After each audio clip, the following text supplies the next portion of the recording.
کہ کیا گھر میں ایک سے زیادہ لوگوں کو قربانی کرنی چاہیے یا ایک ہی بندے کی طرف سے قربانی جائز ہو جاتی ہے، سب کو کفایت کر جاتی ہے؟ تو صحابہ کرام سے ہمیں یہی ملتا ہے، اور وہ اسی بات کی تلقین کرتے تھے کہ گھر میں اگر ایک بڑا سرپرست، ایک ولی جو بھی ہے، والد ہے، کوئی بھی ہے، اگر وہ قربانی کر دے تو سب گھر والوں کی طرف سے وہ کفایت کر جاتی ہے۔ یعنی گھر میں ضروری نہیں ہے کہ 4 لوگ قربانیاں کریں، ہاں اگر اب ضروری نہیں ہے، کہنے کا مطلب یہ کہ اگر کرنا چاہتے ہیں تو ٹھیک ہے کر لیں۔ ایک گھر میں اگر 4 بھائی ہیں اور وہ کہتے ہیں کہ ہم سب نے قربانی کرنی ہے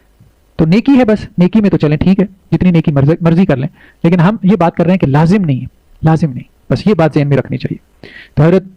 ابو ایوب انصاری رضی اللہ عنہ کی حدیث ہم نے آپ کو سنائی، وہ یہ کہتے ہیں نبی کریم صلی اللہ علیہ وسلم کے زمانے میں ہم ایک بکری کرتے تھے اور تمام گھر کی طرف سے نیت کر لیا کرتے تھے۔ تو جب آپ ایک بکری تمام گھر کی طرف سے اس کی نیت کر لیں تو سب گھر والوں کو اس کا ثواب پہنچے گا۔ اور اللہ کے نبی صلی اللہ علیہ وسلم سے تو ہمیں یہ بھی ملتا ہے کہ اللہ کے نبی صلی اللہ علیہ وسلم جب قربانی کرتے تھے تو یہ الفاظ کہتے تھے کہ اللہ اس قربانی کو قبول فرما محمد صلی اللہ علیہ وسلم کی طرف سے، اور محمد صلی اللہ علیہ وسلم کی جو ہے وہ آل کی طرف سے، یہ محمد صلی اللہ علیہ وسلم کی امت کی طرف سے، یعنی آپ چاہیں تو پوری امت کو بھی جو ہے وہ ثواب میں شریک ٹھہرا سکتے ہیں۔ تو نیت جب بھی آپ کریں، قربانی کریں، تو اس میں اپنے گھر والوں کو بھی شامل کر لیں، انشاءاللہ سے ان کے لیے بھی جو ہے وہ اجر و ثواب ہے، ان کے لیے بھی اجر و ثواب۔